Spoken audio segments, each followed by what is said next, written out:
Hello everyone, welcome back to yet another video. I hope you enjoy your stay and I hope you enjoy the video. So today we're going to have something a little bit different. I actually went to my locals, went undefeated, and at the same time decided to record some matches because in the past week I actually had a couple of interesting games that I wanted to showcase but wasn't able to because I wasn't recording. So a couple of things before we jump into the video. First of all, I know that the video quality might be a little off. I noticed a bit of shakiness, and that is probably because my stand is not the sturdiest, but I hope you can bear with that. Additionally, I noticed that there is a bit of glare from my sleeves as well. Not too much I can do about that, but I can try and find some better lighting next time. Let me know if you have any feedback. I'll try to make it consistent as well, where I'll showcase one game in a particular best of 3 match that I found interesting, as well as an entire match, an entire best of 3 that I want to talk about. And then on top of that, I'll be commentating over the games. Alright, take care, bye. Our first match is against Xavier. He is one of our younger players at our locals, but he is definitely one to respect because he has played quite a few competitive decks in the past and plays quite competitively and quite well. So today he has a super heavy samurai Fire-King Snake-Eye's build. It's kind of the budget version. I think he mentioned something about pack showing the deck list to everyone.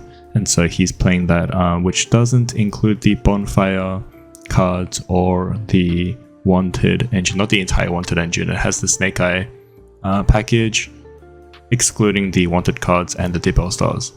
So it is still quite a nice deck, but unfortunately he rolls a Snake-Eyes there, which is quite fitting. So we'll jump in to the game going first.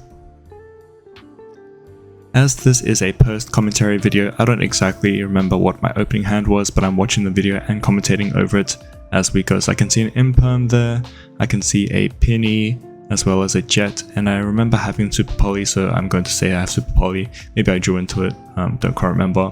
There's also an ash. So there's the glare, but that's penny on the right hand side that I normal summoned, and a special with the jet, searching out the starter. I'm going to quickly shuffle. And then we are going to activate the starter, summoning Spright Blue from the deck. And that is going to take our life points down to 69, the magic number, declaring blue effect to search again. And of course we know he doesn't have draw because he would have drawed off the jet. Searching the, I think the red there? Yeah, the red. We're going to overlay into a gigantic. Put it in defense, declare its effect. He's going to ash that. Unfortunate, we don't get to our Imperial, whatever. We summon out our red. Bit of thinking there, and then we're going to link off into a link 2. Of course, it's going to be Sprint. So here we're still nib proof, which is why it's perfectly fine that he's ashed us. Dumping the Angler, and of course summoning the 2 beavers. So unfortunately, we can make a mannequin, but we won't be able to summon the ash back on their turn, or sorry, on our turn, because we are still starter locked currently, which means that we can't summon their ash, which is of course a level 3. Here comes the mannequin cat from the 2 beavers. The reason why I'm not going for the Melffy of the forest is because I've already used Penny to link off into Sprint. So if Penny's in the graveyard, Caddy is not going to search out Penny, which means no Herald. I'm going to set 2 cards, and we are going to pass turn. So the last card in hand is Ash. I believe on the far left is either Imperm or Super Poly, and the other one is either Imperm or Super Poly. Don't quite remember which one's which. So he draws for turn with 5 cards in hand.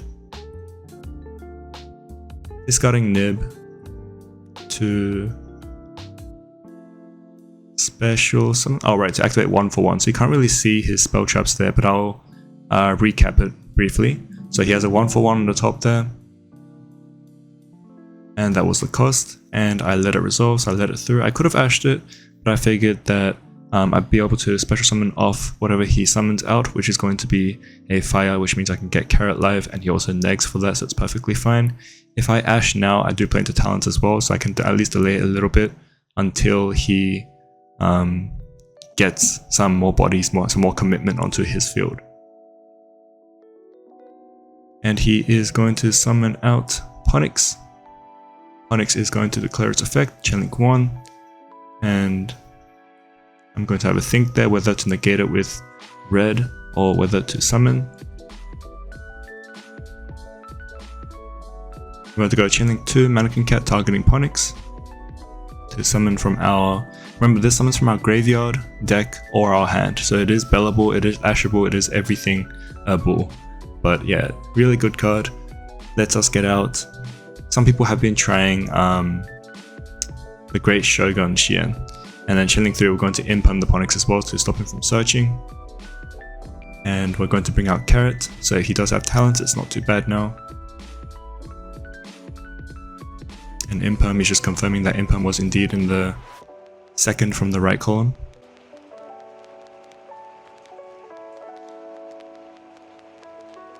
He's then going to go with a normal summon Ash. Ash is going to declare its effect on summon, and I'm going to activate red to tribute to negate and destroy the Ash, tributing off the Spright. So here we're going to draw for turn, and we're going to go into the main phase.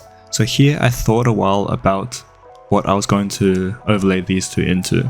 I could also consider going for Mannequin, but there were no darks in his graveyard, which means I couldn't go into my main Spright engine without going to Gigantic.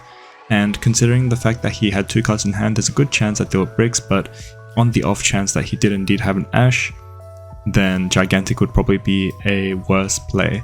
So instead I wanted to go for Herald here because Herald was probably safer, and if he was to Ash, he'd probably Ash the blue or maybe the jet that I'll summon back after adding it back from Herald. And so I could add back blue. If he ashes my blue, then I can, I guess, make a Zeus maybe? Or I can Mannequin something back, get back a red, or get back a Spright, overlay into Gigantic, and then attack him with those monsters.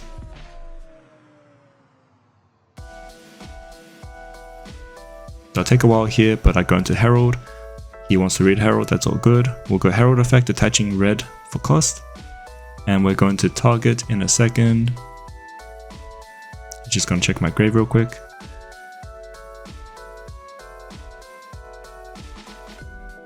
And we're gonna target the Spright blue, and he bells it. So I don't know if he knew that you could bell Mannequin, but there's a chance that he drew for turn as well.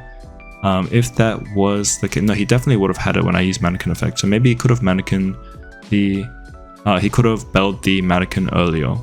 Maybe that was the correct play to stop my Carrot from coming out. Although I don't think I ended up using my Carrot anyway, so it didn't matter too much. But he ended up belling it there, which means I couldn't add back the Spright blue. And then we're going to go for Mannequin effect, targeting the bell to summon back onto his side of the field in attack position. And then we're going to declare Mannequin, targeting the bell to summon an earth. Here I considered Hyperia, but because I didn't have another 2, I decided not to go for it.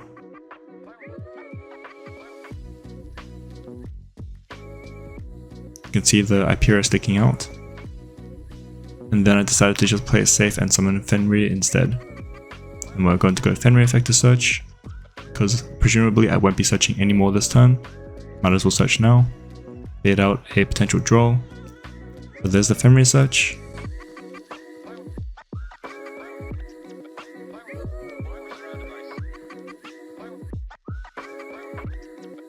And then we're going to go Fenrir, attack during the battle phase, attack into the bell, targeting the Ponyx with its effect to banish it face down. And this entire time I am of course making sure that we are summoning under 5 because we're not Gigantic locked, which means we're not nib proof. So Fenrir gets in for 24, then we're going to attack with the Mannequin and the Herald for a little bit more damage. And I saw that he was on 3000 life points. Super Poly does indeed summon out an additional monster, but I could only get out Mud Dragon because I have 2 lights, that being Mannequin Cat and Herald of Pure Light, which means it's only another 1900 damage. And we're going to imperm the Ash there that he probably drew for turn. Imperm is going to resolve. Oh no, he uses Circle of the Fire-Kings to dodge the imperm, that's right. Targeting the Ash in graveyard, and then he's going to dodge the imperm, which means Ash resolves.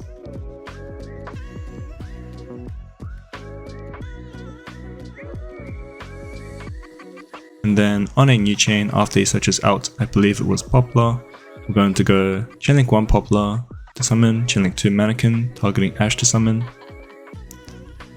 And I could bring back Sprint here because we could get that bounce if they special summon again. And I probably should have used Fenrir as well, but I decided it was probably fine if I didn't use everything all at once. So I was tossing up between red and Sprint. And of course I do still have Super Poly, so I was not fearing anything. I think at this point his hand was completely empty as well, so Poplar being the last card in hand, which then searches, is perfectly fine. So he's going to use Poplar here, Challenge 1.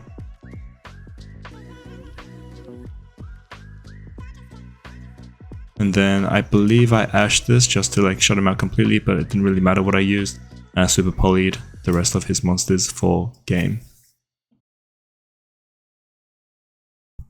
Our next game here is going to be against Hiran. Hiran is running the Purrely deck. As I mentioned in the past couple of videos, that Sydney is infested with a lot of Purrely players because of one particular locals. And since then, a lot of people have jumped on the bandwagon. Hiran, on the other hand, has been playing Branded Chimera for the longest time and has only just recently switched over to Purrely. And I guess he is still quite experienced with the deck, but he needs a little bit more time to perfect his lines and to see exactly what the plays are consistently. And so we're going to jump into the game, and he is going to be going first. Enjoy the game. So starting off our opening hand, once again I don't quite remember exactly what we have, but I can see a Crow, a Beaver, 2 Imperms, and a Bell, I believe. So out of that hand, 3 of the cards are excellent against Purrely. And oh, this is something I forgot to mention as well. So just for this locals in particular, I switched out 2 Drolls for 2 Bells that are normally side in. So there are currently 3 Drolls in the side deck in total. So he's going to activate my friend Purrely, paying 500 life points to search for 3. I decided not to Ash. I don't think I even have an Ash, it doesn't even matter. Yeah, no Ash. Bell is of course quite useless against the deck. I think the only thing you can hit is the field spell to special summon from deck or graveyard after an Xyz is removed, or I believe you can Bell my friend as well, the effect to add back. And so we're just going to give him a random card there. I think it was Delicious, Sleepy, and Beauty maybe? I don't quite remember. On resolution, of course, because we don't have a draw anymore, we're not going to be able to activate that. He's going to go Sleepy to take no damage and also to special, pitching the second my friend Purrely that he drew. And that goes into a Purrely. So Purrely's effect on summon is going to activate. I'm going to imperm it because he won't be able to rank it up by using cards in the graveyard as well as searching the field spell. So I think a better play he might have been able to make, which we talked about afterwards, is he might have been able to search for 3 field spells instead of the my friend Purrely, which guarantees that his Purrely won't be able to get impermed. Then it's going to activate Beauty, which means we both get 1000. And it's got a talents there, assuming that I might not have any hand traps because I don't have draw, and I already impermed the Purrely, which means I probably wouldn't have any more hand traps. Also because I didn't Ash the Beauty.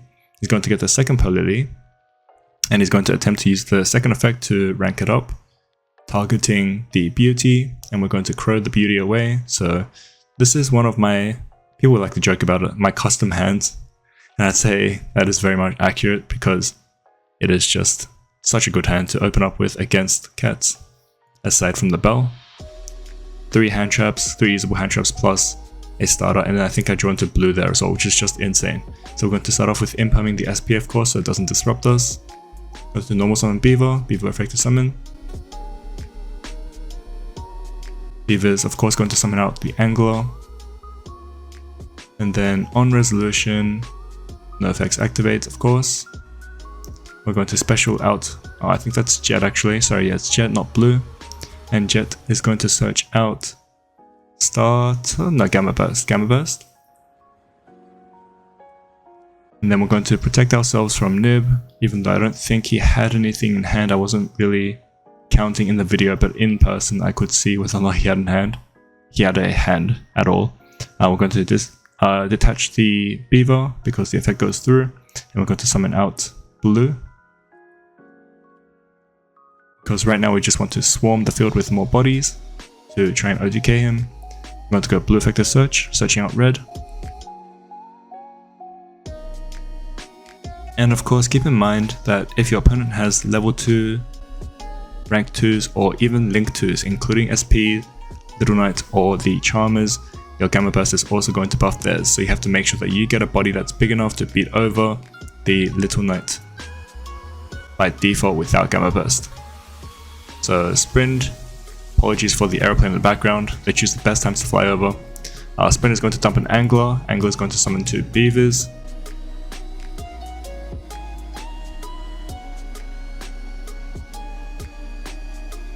And the Beavers are going to go into Mannequin Cat, which by default has more attack than the Little Knight, which means that we can OTK for game.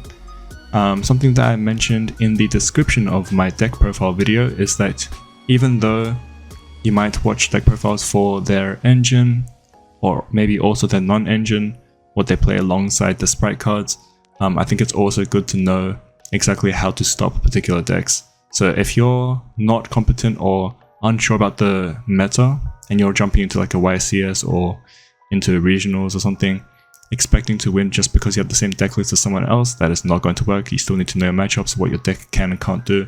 I can't stress that enough, so make sure you know where to hand trap things. They're only as good as you know how you use them. So we're going to reset the life points there because that was game 1. And I'm going to side now. So against Purrely, I typically like to side in, I always side in back row hate, such as Cosmics, because they tend to side in Floodgates such as Summon Limit, because they don't use up too many summons. Siding out, I will side out Super Polys and Bells in this particular matchup.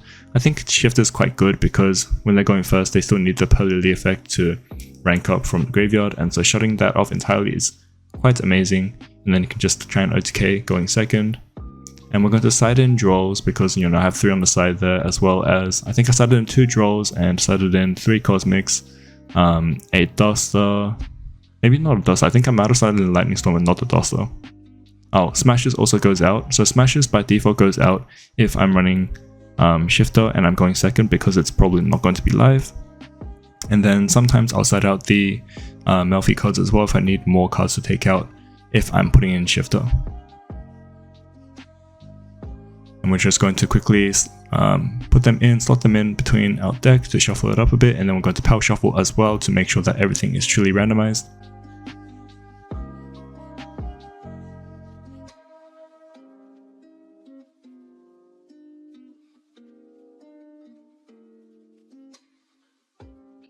Jumping into the second game, of course I am going to be going second because Hiran has chosen to go first, so I can see a blue, I think that's an Hyperia, and a Cosmic, an Ash, and a Crow. Oh no, it's Nimble Beaver, not an Hyperia. So Cosmic was amazing to see because assuming he has some kind of Floodgate, probably Summon Limit, I had an answer for it, even if it's anti-spell, I'll summon the answer, even though I don't really need to play around anti-spell considering I only have 1 card. It makes Gamma Burst harder to use because I have to like pop the back row first, and I don't run Phoenix Wheel. That's kind of makes it impossible actually, because if I would use SP to banish it, then I won't be able to attack directly. So he goes Happy, pitching Veiler to summon Purrely. Lily is going to search my friend is going to get ashed. He pays 500 and it gets negated. He's then going to use Purrely to target the Happy in graveyard. I'm going to crow it. Always crow the Purrely target, always amazing. And he is just going to summon out a Link Rebo, and I think he passes there. Sets 1, passes. So at this point here, normally I would just Cosmic the back row that I don't know if there's only 1. However, because there are 2 cards, I need to try and bait 1 out, so I'll go Beaver Effect. And remember, I was still expecting a Summon Limit. I'm only going to chain it because I don't want him to know that I have back row removal. And on resolution, there's no activation, so I was like, maybe he's waiting for me to commit more resources before using Summon Limit. Maybe if I make Gigantic, he'll use it. So I decided to try and like test it a bit more. I'll activate I'll summon the blue here first, just to get another body onto the field, and I'll try and play around a potential Summon Limit by just generating more bodies, and by having more bodies, I can go into other monsters excluding just Gigantic Spright. blue here was probably going to search me a carrot.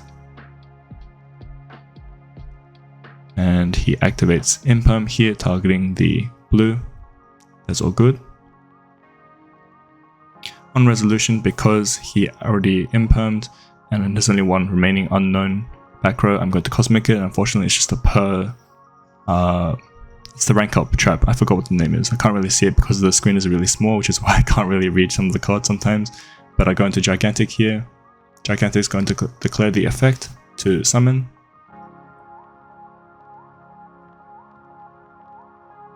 And he's going to Ash that, which is quite unfortunate.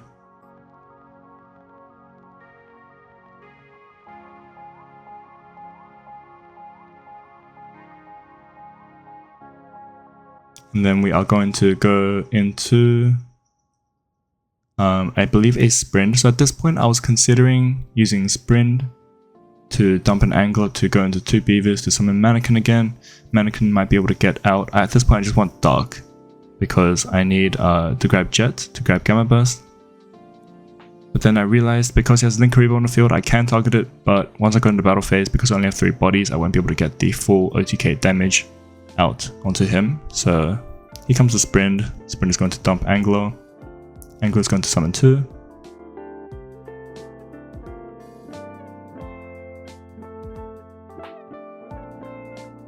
And of course we're not quite locked by starter yet because we haven't activated it and Gigantic was not successful, which means that we can summon back the Ash. So we're going to go ahead and go into Mannequin Cat. Mannequin Cat's going to declare its effect, attaching for cost, targeting the Ash to summon in attack position under the Link Reaver. And we're going to use Mannequin targeting the Link Reaver to summon, which is fine. And out comes the Jet. Jet is going to search. So because I realized that Link Reaver was here, this is where I'm like, oh, well, Gamma Burst is not going to kill. That sucks. So I will have to instead just play the long game searching for starter. Instead, starter has already summoned sorry, I already have summoned blue and I've attempted to use the effect which got impermed, so starter is not going to bring out blue this time. It's going to bring out probably red or carrot. And so I head into the battle phase. At the start of the battle phase, I am going to use starter, and I think I put it in the wrong column, but obviously it's local, so I'm like, I realized immediately, I was like, oh wait, no, I'll put it in the far left one, and it's like, yeah, that's cool, that's fine, because it's locals.